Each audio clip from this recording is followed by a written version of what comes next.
Integrated GPUs are continuing to push the boundaries of what's possible in PC gaming without the need for a graphics card, which is particularly important in today's environment. On the other hand, the Oculink port has enabled small form factor mini PCs and laptops to hook up to pretty much any graphics card you like, and combined with low wattage mobile GPUs like AMD's Radeon 7600M XT, it's possible to get desktop PC grade performance in a surprisingly tidy setup. Is the iGPU revolution destined to fail? Or are these expensive eGPUs looking to fill a niche that doesn't exist?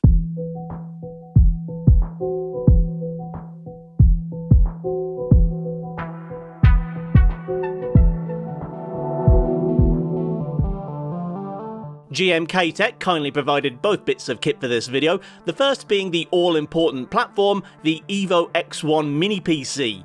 The heart of this tiny powerhouse is the Ryzen 9 HX370, with a 12-core CPU, or 4-core 8-thread if you're only counting full performance cores, and a Radeon 890M iGPU.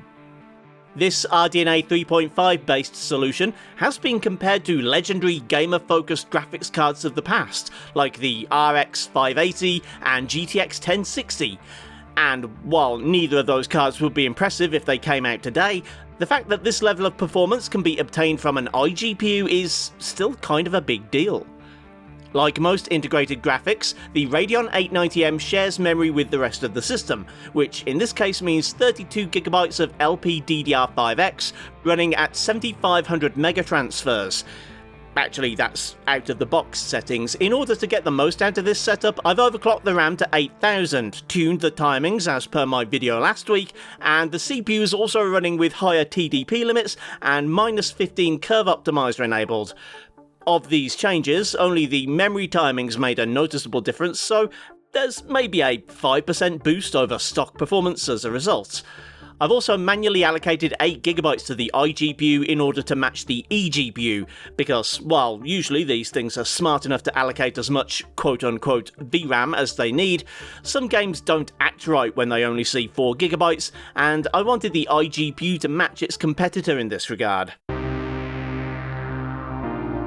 That competitor comes in the form of GMKTec's AD-GP1.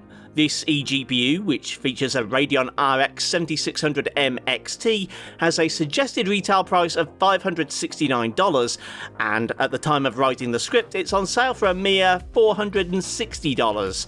A lot of money for a GPU whose desktop equivalent launched at $269, and while you do have some nice extras, this is definitely a luxury item. Despite being a slightly older architecture than the 890M, the 7600M XT holds all the cards beyond that. Double the core count, TMUs and ROPs, double the compute units, which also means double the ray tracing cores, 32MB of Infinity Cache, as well as its own 8GB pool of GDDR6 VRAM. Along with an array of external I/O ports, the GP1 features its own 240W internal PSU, with the ability to output 100W over USB-C. Useful, perhaps, for running a mini PC and eGPU from a single socket, though as I'm using Oculink, I have both the EVO-X1 and GP1 individually plugged in. Oculink is the best current standard for pairing an eGPU with a mini PC, laptop or handheld, at least as far as pure performance is concerned. Oculink allows up to 4 lanes of PCI Express bandwidth, which is superb compared to the 1 lane allowed by Thunderbolt 4.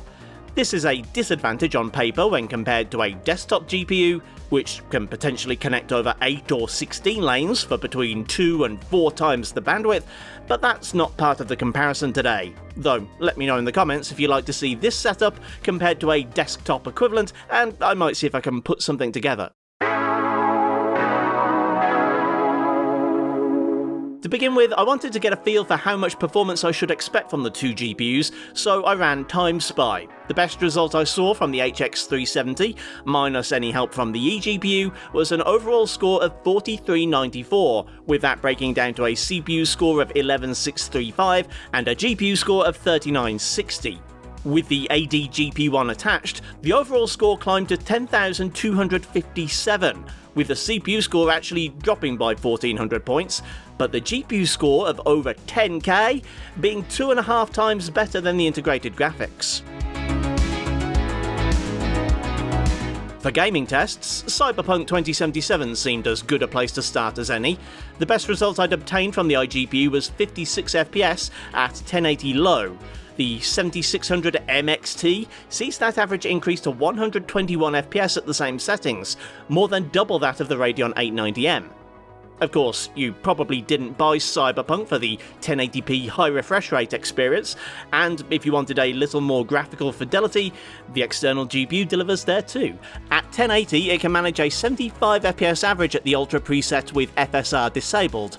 It's turned on by default, but you should really turn it off in this one. It can even handle 1440p at medium, where the average frame rate is still 15% higher than the iGPU at 1080 low. Ray tracing isn't completely off the table either, though you might not like the compromises you have to make. Even at 1080 Ultra RT with quality FSR, the GP1 can only deliver a 30 FPS experience. According to a lot of people, Kingdom Come Deliverance 2 is an early contender for Game of the Year, and is especially noteworthy as a game that can run at higher quality settings without needing something like an RTX 5090.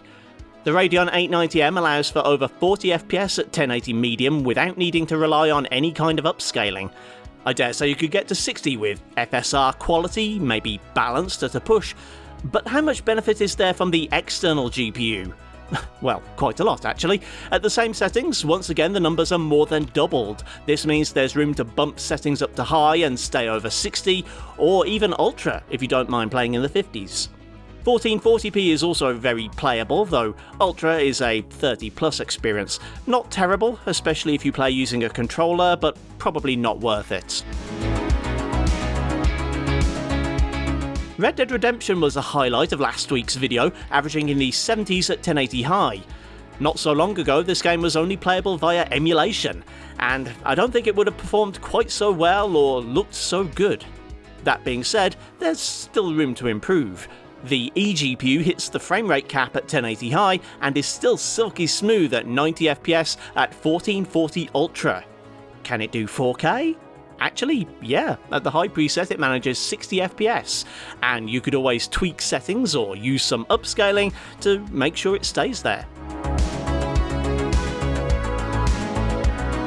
Black Myth Wukong is not a great time on the 890M. It has to run at 1080 low to get any kind of playable frame rate, and at those settings it not only looks awful and might potentially cause you a headache or worse due to flickering shadows, but it's also only a measly 34 FPS to boot. Enabling 65% FSR upscaling pushes that average up to 55, as if it didn't look bad enough already, but it's at least playable. The RX 7600 MXT allows us to enjoy 60 plus without resorting to upscaling, even if it can't help with the flickering. Pushing to medium is the best answer to that, and it means an average in the mid-50s. If you're happy with a 30 FPS experience, good news, the eGPU can manage that at 1440p. Bad news, however, is that full RT is off the board. The low setting looks bad, with worse reflections than normal rendering, and medium needs the very maximum amount of FSR possible at 1080p to break past a cinematic average. GTA 5 Enhanced Edition has too many settings to faff around with, so I stuck to the same combination of very high settings with high RT options that I did in the previous video. The 890M alone manages 52 FPS at 1080 with quality FSR, whereas the 7600 MXT can achieve almost 120 FPS at the same settings, and can still pull over 80 FPS with FSR turned off. At 1440 it remains very playable, though only stays above 60 with FSR turned on. Trying to run at native resolution falls a little below the mark.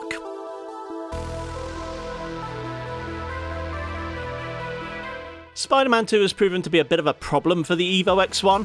I tested stock and overclocked at low and medium, with FSR and without, and couldn't get rid of this stutter.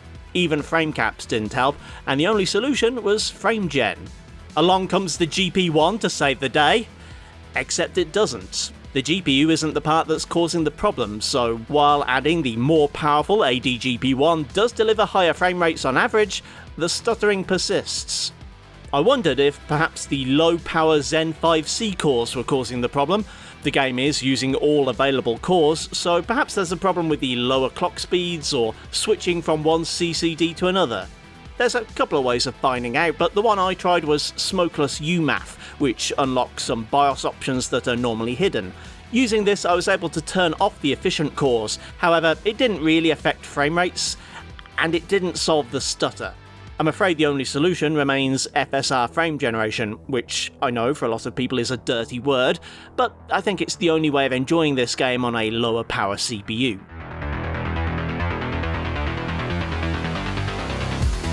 To round up, I looked at a couple of competitive titles that probably don't need high resolutions and quality settings to enjoy. Apex Legends has a frame rate cap enabled by default, and at 1080 low, the iGPU will hit it easily. With the cap raised in the launch arguments, the 890M delivered a healthy 160 FPS average with 1% lows of 100. The eGPU takes us all the way to 245 FPS, meaning you could actually reasonably hook this up to a 240Hz monitor. This isn't the usual performance uplift we've come to expect from the 7600M, and that's because the GPU isn't being fully utilised. The CPU is the limiting factor, so you could actually increase a few settings without hurting performance. CS2 is a similar story, but a bit worse for the eGPU. With it attached, there's enough power to push 179 FPS on average. And without it, the 890M can still manage 146. Again, there's tons of room for visual enhancements with the eGPU attached, but it ain't that kind of game.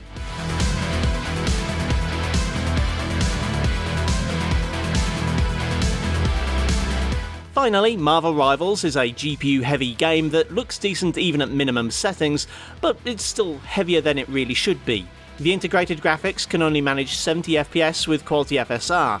At those same settings, the external GPU more than doubles the average to over 150, and can turn off FSR and still deliver 100 FPS.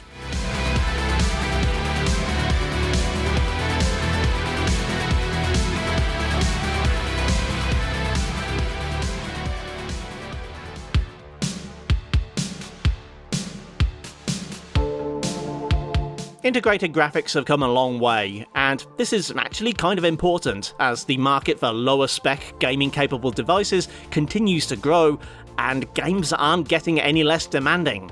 That being said, as good as the 890M is, I'd be lying if I said it completely replaces a real, dedicated GPU. In a world of fake frames and blurry temporal upscaling solutions, there's still something to be said for more than doubling your graphical horsepower. It not only offers more frames at the same quality, without adding latency, it also enables resolutions and quality settings that aren't otherwise possible. However, I think a lot of people who watch my channel for GPU reviews will be thinking that this just isn't worth it. You can make an argument for gaming on integrated graphics, sure, but attaching a near $500 GPU to an already $900 mini PC is kind of absurd. At this price, you're stepping into the range of a modest gaming laptop or a very capable gaming PC. Plus, the EVO-X1 and its Ryzen 9 HX370 have competition, in the form of the EVO-X2, equipped with a Ryzen AI Max Plus HX395. This new Strix Halo APU will not only have more full performance cores, which will potentially help in games like Spider-Man 2, it also has the new Radeon 8060S iGPU, which is allegedly over double the performance of the 890M and potentially even more than the 7600M XT itself. If the price of the as-yet unreleased X2 is even close to the combined price of the X1 and the GP AD-1, then it kinda makes this eGPU irrelevant. Hopefully I'll get one of these new models to test in the future, if I haven't burned too many bridges in this video. In the meantime, thanks for watching, kindly do the usual YouTube things if you feel so inclined, and I'll see you next time.